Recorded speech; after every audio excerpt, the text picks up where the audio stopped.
guys, welcome back on my YouTube channel. This is Nisha and you are watching देवभूमि हिमाचल।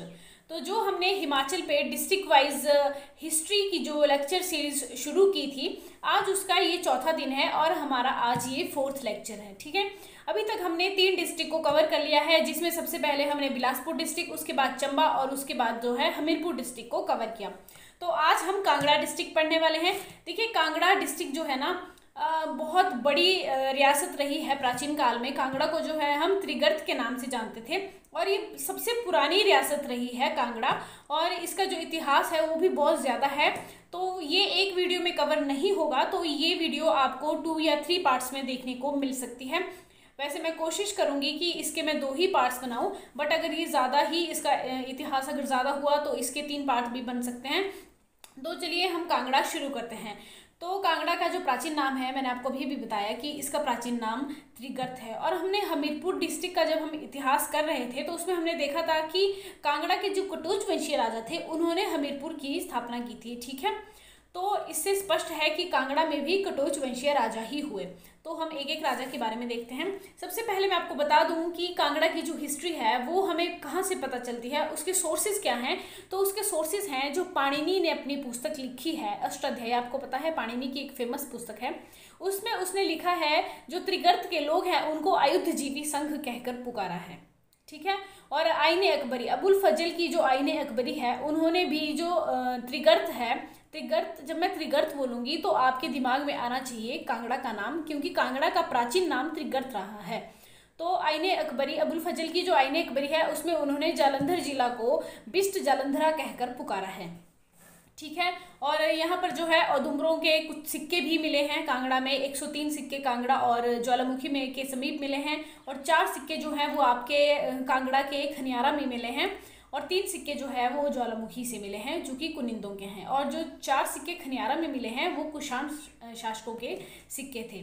ठीक है, अब आता है कि त्रिगर्त आपकी इतनी प्राचीन रियासत रही है कि इसका जो वर्णन है वो आपको महाभारत में, पुराण में और राजतरंगिणी में जो है प्रयोग हुआ दिखेगा। मैं आपको बता देती हूँ कि सुशर्म चंद्र, जिन्होंने कांगड़ा का किला बनवाया, ये 234वें नंबर के राजा थे। ठीक है, तो आप सोच सकते हैं कि त्रिगर्त जो रियासत थी वो कितनी प्राचीन है। जब 234वें नंबर का राजा जिन्होंने कांगड़ा का किला बनवाया, वो भी 234वें नंबर के थे, तो सोचिए 234 राजा, उनसे पहले भी 233 राजा हुए। तो कितनी प्राचीन रियासत है ये। ठीक है, महाभारत में इसका वर्णन मिलता है, पुराणों में मिलता है, कलहण की जो राजतरंगिणी पुस्तक है उसमें वर्णन मिलता है। तो ये सबसे प्राचीन रियासत रही है त्रिगर्त। और जो 234वें राजा थे सुशर्म चंद्र, उन्होंने महाभारत के युद्ध में जो है वो कौरवों का साथ दिया था, पांडवों का साथ नहीं दिया था।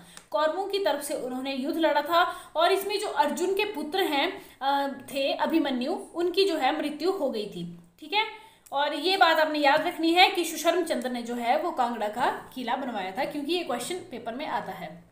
उसके बाद मैं आपको बता दूं कि त्रिगर्त की जो राजधानी थी वो उस टाइम थी नगरकोट।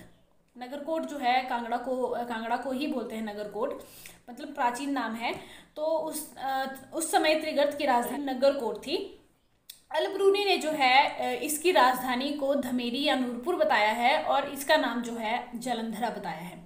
देखिए, अलग अलग विद्वानों ने इसके अलग अलग नाम बताए हैं, इसकी राजधानियों के अलग अलग नाम बताए हैं। तो आपने कंफ्यूज नहीं होना है। अगर एग्जाम में क्वेश्चन बनेगा तो इस तरह से बनेगा कि किस विद्वान ने इसका नाम क्या बताया है। जैसे अगर क्वेश्चन ये बनता है कि अलबरूनी ने जो है कांगड़ा को किस नाम से बताया है और उसकी राजधानी क्या बताई है, तो अलबरूनी ने बताई है जालंधरा नाम बताया है, और इसकी राजधानी जो है धमेरी, जो कि नूरपुर का पुराना नाम था धमेरी, वो इसकी राजधानी बताई है। और इसका जो प्रथम उल्लेख है, मतलब इसकी जो राजधानी नगरकोट थी, इसका प्रथम उल्लेख जो है महमूद गजनी ने जब 1009 ईस्वी में पंजाब पर आक्रमण किया, उसके बाद उन्होंने कांगड़ा के किले पर भी घेरा डाला था, और कांगड़ा में जो है वो बहुत लूटपाट की थी। तो उस समय उनका एक निजी सचिव होता था उत्वी का नाम आपने सुना होगा। उनकी पुस्तक है तारीख ए यामिनी, उसमें जो है इसको भीमनगर कहकर पुकारा गया है। ठीक है, जो इन्होंने एक बुक लिखी फरिश्ता, उसमें इसका नाम जो है भीमकोट बताया गया है। तो अलग अलग विद्वानों ने अलग अलग नाम बताए हैं और अलग अलग राजधानियों के नाम बताए हैं।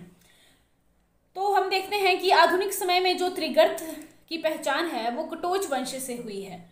ठीक है, हमने हमीरपुर में भी देखा था कि कांगड़ा के राजा जो थे वो कटोच वंशीय राजा थे। कहते हैं कि ब्रजेश्वरी देवी का टेम्पल कांगड़ा में फेमस टेम्पल है, मेन कांगड़ा में ही है ये ब्रजेश्वरी टेम्पल। तो जो ब्रजेश्वरी देवी जो माता थी, उनकी जो भौं बोलते हैं आपकी आईब्राउज को, ठीक है, उनकी भौं से उत्पन्न जो देव उत्पत्ति का जो प्राणी था वो था आपका भूमाचंद, कटोच वंश का था, उनका नाम था भूमाचंद, और वो जो है कांगड़ा के प्रथम राजा हुए। ऐसा माना जाता है कि भूमाचंद जो है कांगड़ा के प्रथम राजा हुए। और इसका जो वर्णन है वो मैंने आपको बताया कि पाणिनि की पुस्तक में भी मिलता है, और क्या बोलते हैं, कल्याण की राजतरंगिणी में मिलता है, महाभारत में मिलता है, पुराणों में मिलता है। ठीक है, और कल्याण की जो राजतरंगिणी है उसका उन्होंने जो है कांगड़ा का वर्णन किया है, और उस समय जो है राजा पृथ्वी चंद्र हुए। देखिए, महमूद गजनी के बारे में आपको कुछ बातें याद रखनी है कि वो अफगानिस्तान के मुसलमान थे, महमूद गजनवी। ठीक है, उन्होंने 1009 ईस्वी में जो है पंजाब पर आक्रमण किया। उसके बाद उन्होंने जो है कांगड़ा के किले पर घेरा डाला और कांगड़ा में जो है बहुत लूटपाट की, और वहाँ से जो है 700 मन सोना, हीरे जवाहरात और 7 लाख दिनार जो है उनको लूट कर वो अपने साथ ले गए। उस समय जो कांगड़ा के राजा थे उनका नाम आपको याद रखना है, और उनका नाम है जगदीश चंद्र। ठीक है, क्वेश्चन इस प्रकार से बनेगा कि जब महमूद गजनवी ने कांगड़ा किले पर आक्रमण किया या कांगड़ा में लूटपाट की, उस समय जो है कांगड़ा के राजा कौन थे? तो उस समय कांगड़ा के राजा थे राजा जगदीश चंद्र। 1043 ईस्वी में जो है तोमर वंशीय राजाओं ने नगरकोट को महमूद गजनी के आधिपत्य से मुक्त करवाया था। देखिए, फिर आते हैं आपके पृथ्वी चंद्र। पृथ्वी चंद्र के समय में क्या हुआ? इनके समय में 1337 ईस्वी में जो है कांगड़ा किला जो नगरकोट था आपका, उस पर जो है दिल्ली के मुस्लिम शासक महमूद तुगलक ने अटैक कर दिया। ठीक है, और अपना जो है वहाँ पर आधिपत्य कर लिया। बस इनके समय में यही एक महत्वपूर्ण घटना हुई। उसके बाद पूर्व चंद्र जो है वो राजा बने, पर उनके समय में कोई भी विशेष घटना नहीं हुई। उसके बाद राजा बनते हैं राजा रूपचंद्र 1360 ईस्वी में। तो राजा रूपचंद्र के समय में क्या हुआ कि राजा रूपचंद्र जो है वो लूटमार करते हुए दिल्ली की सीमा तक पहुंच गया था रूपचंद्र। ठीक है, उसके बाद उन्होंने कश्मीर शासक जो शहाबुद्दीन है उनके साथ भी उनकी मुठभेड़ हुई, और उन्होंने वहां से भी संपत्ति जो है वो लूटी, पर वो लूटी हुई संपत्ति जो है वो शहाबुद्दीन को वापस कर दी गई। उसके बाद आपको याद रखना है कि जो राजा रूपचंद्र थे वो आपके फिरोज शाह तुगलक के समकालीन थे, और रूपचंद्र के व्यवहार से जो है रुष्ट होकर फिरोज शाह तुगलक ने 1365 ईस्वी में जो है वो नगरकोट पर आक्रमण कर दिया था। नगरकोट जब भी नाम आएगा तो आपके दिमाग में बात आनी चाहिए कांगड़ा किले की। ठीक है, उसको पहले नगरकोट कहकर बुलाते थे। तो फिरोज शाह तुगलक ने जो है 1365 में नगरकोट पर आक्रमण कर दिया, और ज्वालामुखी मंदिर को जो है वो नष्ट भ्रष्ट भी कर दिया था फिरोज शाह तुगलक ने। और उन्होंने क्या किया, ज्वालामुखी टेम्पल में जो 1300 संस्कृत ग्रंथ रखे हुए थे उनको वो अपने साथ ले गया फिरोज शाह तुगलक। क्वेश्चन ये देखिए, पेपर में ये क्वेश्चन बनता है, ठीक है, कि कौन सा इन्वेडर था जो कि संस्कृत जो पुस्तकें थी उनको अपने साथ ले गया था?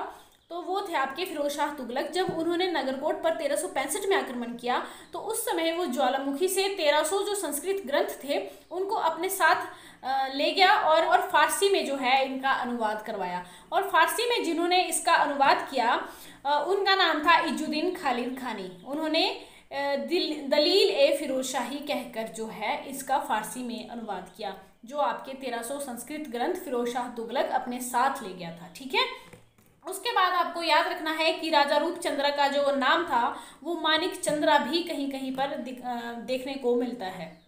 और रूपचंद्र के शासनकाल में कौन कौन सी फेमस घटनाएं हुई कि एक तो ये फिरोज शाह तुगलक का समकालीन था, और इसके शासनकाल में जो है फिरोज शाह तुगलक ने 1365 ईस्वी में कांगड़ा पर जो है अटैक कर दिया था नगरकोट पर, और ज्वालामुखी से जो है वो 1300 संस्कृत ग्रंथों को अपने साथ ले गया, और उसका बाद में जाकर फारसी में अनुवाद भी करवाया। और इनकी कश्मीर के शासक शहाबुद्दीन के साथ जो है मुठभेड़ हुई थी। आपको बस इतनी चीज़ें याद रखनी है। उसके बाद आपके आते हैं राजा संगारा चंद्र। राजा संगारा चंद्र है, इनके शासनकाल में क्या हुआ था? इनके शासनकाल में जो नसीरुद्दीन है फिरोज शाह का पुत्र, ठीक है। उन्होंने 1388 ईस्वी में नगरकोट किले में शरण ली थी और 389 ईस्वी तक जो है वो कांगड़ा तक रहा, यानी कि 1 साल तक वो कांगड़ा में ही रहा। उसके बाद 1390 ईस्वी में मोहम्मद तुगलक के नाम से जो है वो दिल्ली का सुल्तान बन गया। उसके बाद आते हैं आपके राजा मेघचंद्र। राजा मेघचंद्र के टाइम में क्या हुआ कि मंगोलों ने जो है वो भारत पर आक्रमण किया था, ठीक है। और इसकी जो अध्यक्षता है वो राजा मेघचंद्र ने की थी। 1398 ईस्वी में तैमूर ने जो है भारत पर आक्रमण कर दिया और नूरपुर जो धमेरी है, नूरपुर का पुराना नाम क्या था, धमेरी, जो धमेरी है लंग की जो लूट का शिकार हुई थी। धमेरी नूरपुर जो है तैमूर लंग की लूट का शिकार हुई थी। उसके बाद है आपका कि हिंडूर नालागढ़ का जो राजा था वो अलान चंद्र था राजा मेघचंद्र के समय। और उसके बाद आते हैं आपके राजा हरिश्चंद्र प्रथम। कांगड़ा जो है 2 राज्यों में, इनके शासनकाल में कांगड़ा 2 राज्यों में विभक्त हो गया, ठीक है। राजा हरिश्चंद्र जो है उन्होंने बाणगंगा, न्यूगल, कुराली नदियों के संगम पर एक दुर्ग बनाया, किला बनवाया और उसका नाम जो है हरिपुर नगर बसाया, जो आगे चलकर जो है गुलेर राज्य के नाम से प्रसिद्ध हुआ। और हम आगे जाकर देखेंगे कि कैसे गुलेर जो है अलग रियासत बना और कौन कौन से उसके राजा हुए। तो पहला राजा गुलेर का कौन बन गया, हरिश्चंद्र, क्योंकि हरिश्चंद्र प्रथम के समय में जो है कांगड़ा 2 राज्यों में विभक्त हो गया था। एक तो गुलेर राज्य जिसको आगे जाकर गुलेर कहते हैं, लेकिन उन्होंने जो है हरिश्चंद्र ने हरिपुर नगर के नाम से इसको बसाया था। फिर उनका जो छोटा भाई था करमचंद्रा, वो कांगड़ा की गद्दी पर ही बैठा रहा और उसके बाद जो है संसार चंद्र प्रथम, दिवांग चंद्र, नरेंद्र चंद्र, सुवीर चंद्र ये राजा हुए और इनके शासनकाल में कोई भी महत्वपूर्ण घटना देखने को नहीं मिलती है। उसके बाद आते हैं आपके राजा प्रयागचंद्र। राजा प्रयागचंद्र के समय में जो है मुगलों ने बाबर के नेतृत्व में दिल्ली पर आक्रमण कर दिया था। बस इतना ही है इनके बारे में भी इम्पोर्टेंट। फिर आते हैं राजा धर्मचंद्र। राजा धर्मचंद्र जो है शेरशाह सूरी ने 1540 में जो है दिल्ली पर अधिकार कर लिया था। जब शेरशाह सूरी ने 1540 में दिल्ली पर अधिकार कर लिया, उस समय कांगड़ा के कौन से राजा थे, इस तरह से क्वेश्चन आएगा तो आप बताएंगे कि उस समय जो है कांगड़ा के राजा थे राजा धर्मचंद्र, ठीक है। और शेरशाह सूरी ने जो है अपने अध्यक्ष खवास खां को नगरकोट पर आक्रमण करने के लिए भी भेजा था। पंजाब पर जो है शेरशाह सूरी के भतीजे सिकंदर शाह का अधिकार हो गया था और हुमायूं ने जो है बैरम खां वो अपने पुत्र अकबर को सरहिंद के किनारे सिकंदर शाह के विरुद्ध भेजा था और इसमें जो है सिकंदर शाह की हार हुई थी। इसी समय हुमायूं की मृत्यु हो जाती है और अकबर को जो है कलानौर में ही गद्दी पर बैठाया जाता है। सिकंदर शाह ने जो है मनकोट किले में शरण ली थी और 1562 ईस्वी में माणिक चंद्र ने धर्मचंद्र नामक नाटक लिखा था। धर्मचंद्र नामक नाटक जो है इंपॉर्टेंट नाटक है, ये किसने लिखा था, आपके माणिक चंद्र ने लिखा था। कब लिखा था, 1562 में। और कांगड़ा के राजा रूपचंद्र और फिरोज शाह का वर्णन जो है इसमें मिलता है, कांगड़ा के राजा रूपचंद्र और फिरोज शाह का। फिर आते हैं आपके राजा जयचंद्र। राजा जयचंद्र जो है अकबर ने इन्हें बंदी बना लिया था, राजा जयचंद्र को, ठीक है। इसने अपने पुत्र जो है विधि चंद्र को जसुआ के राजा गोविंद चंद्र जो उन्हीं का वंशज था के पास देख रेख के लिए रख दिया था। देखिए, जब राजा जयचंद्र को जो है अकबर ने बंदी बना लिया तो उनका जो पुत्र था वो बहुत छोटा था, विधि चंद्र। तो उन्होंने क्या किया कि जसुआ के जो राजा थे, राजा गोविंद चंद्र, उनके पास जो है अपने बेटे को रख दिया था देख रेख करने के लिए, क्योंकि उनका बेटा काफ़ी छोटा था। फिर अब बनता है राजा विधि चंद्र, जो कि राजा जयचंद्र के पुत्र थे। उन्होंने क्या किया, उन्होंने अकबर के विरुद्ध जो है विद्रोह कर दिया। क्यों किया, क्योंकि उनके पिता को जो है अकबर ने बंदी बना लिया था और अकबर ने जो है इस विद्रोह को दबाने के लिए पंजाब के सूबेदार खान, जिनका नाम जो है हुसैन कुली खां, उनको आदेश दिया और कहा कि नगरकोट को विधि चंद्र से छीन लिया जाए और राजा बीरबल को जो है वो जागीर में दे दिया गया, ठीक है। टोडरमल अकबर का जो वित्त मंत्री था, उन्हें जो है अकबर ने पहाड़ी रियासतों को हड़पने के लिए भेजा था और अकबर ने ज्वालामुखी मंदिर में जो है दुर्गा के दर्शन के लिए अकबर आया था और इन्होंने अपने पुत्र त्रिलोक चंद्र को जो है अकबर के दरबार में ही रखा, राजा विधि चंद्र ने, ठीक है। फिर आते हैं आपके त्रिलोक चंद्र जो है इन्होंने अपने नाम से सिक्के निकालने जो है शुरू किए। तो कांगड़ा का ऐसा कौन सा राजा था जिसने अपने नाम के सिक्के चलाने शुरू किए, तो वो थे आपके राजा त्रिलोक चंद्र। राजा त्रिलोक चंद्र जो है ये जहांगीर के शासन समकालीन थे, ठीक है। उसके बाद आते हैं हरिश्चंद्र द्वितीय। हरिश्चंद्र द्वितीय के शासनकाल में क्या क्या हुआ देखते हैं। जहांगीर ने जो है पंजाब के निजाम मुर्तजा खान को कांगड़ा पर अधिकार करने के लिए भेज दिया। उसके बाद आते हैं आपके राजा हरिश्चंद्र द्वितीय। राजा हरिश्चंद्र द्वितीय के शासनकाल में क्या क्या हुआ। इनके शासनकाल में जो है 1620 ईस्वी में जो कांगड़ा का किला है वो जो है मुगलों के हाथों में आ गया था। कब आ गया था? 1620 में। और देखिए इन चीज़ों को रिलेट करके पढ़िए। जब 1620 में मुगलों के हाथों में जो है कांगड़ा किला आ गया, तो सोचिए कि उस समय कौन सा मुगल शासक था। उस समय मुगल शासक था जहांगीर। और इन्होंने क्या किया, कांगड़ा किले का जो प्रथम किलेदार था वो बना आपका नवाब अली खान, कांगड़ा किले का प्रथम किलेदार। और इनके शासनकाल में जो है 1622 में जहांगीर कांगड़ा आए थे। ठीक है, जहांगीर जो मुगल शासक थे वो 1622 में जो है कांगड़ा आए थे और अपनी बेगम के साथ नूरजहां के साथ वो कांगड़ा आए। और नूरजहां के नाम पर ही जो है आगे चलकर नूरपुर का नाम जो है नूरपुर पड़ा। ठीक है, पहले नूरपुर का नाम क्या था? धमेरी। जब 1620 ईस्वी के बाद कांगड़ा राज्य की राजधानी राजगीर में ही स्थापित हो गई। 1620 के बाद जो है कांगड़ा की जो राजधानी थी वो राजगीर में स्थापित हो गई। मुगलों से हार कर भी हरिश्चंद्र ने उनके आधिपत्य को स्वीकार नहीं किया। देखिए मुगलों से जो है राजा हरिश्चंद्र द्वितीय हार चुके थे। कांगड़ा का जो किला है वो मुगलों के हाथों में आ गया था। 16 ईस्वी में जो जहांगीर है वो कांगड़ा स्वयं आया भी था नूरजहां के साथ, लेकिन फिर भी जो राजा हरिश्चंद्र थे उन्होंने उनके आधिपत्य को स्वीकार नहीं किया था मरते दम तक। ठीक है, फिर बनते हैं आपके मियाँ चंद्रभान चंद्र। इन्होंने क्या था, इन्होंने मुगलों के विरुद्ध जो है युद्ध अभियान जारी रखा। गुरिल्ला युद्ध करके जो है नगरकोट में स्थित मुगल सेनाओं को इन्होंने परेशान कर दिया था। और औरंगजेब के समकालीन थे मियाँ चंद्रभान चंद्र। और इनके जो विद्रोह थे उनको दबाने के लिए एक भारी सेना औरंगजेब ने भेजी। 1660 ईस्वी में चंद्रभान जो चंद्र था उनको पकड़ लिया गया और चंद्रभान ने धर्मशाला के जो नरवाणा के समीप एक किले का निर्माण किया था। किसने किया था? राजा मियाँ चंद्रभान चंद्र ने। देखिए कांगड़ा में एक चंद्रभान का टीला है जिसका नाम चंद्रभान का टीला कैसे पड़ा कि इन्होंने एक बार जो धौलाधार श्रृंखला में पड़ता है ये जो एरिया है 9000 फीट ऊंची चोटी पर जाकर ये चढ़ गए थे और उस चोटी का नाम जो है चंद्रभान का टीला नाम रख दिया गया। आज भी उसको चंद्रभान का टीला ही कहा जाता है। ठीक है, फिर आपके बनते हैं विजय रामचंद्र।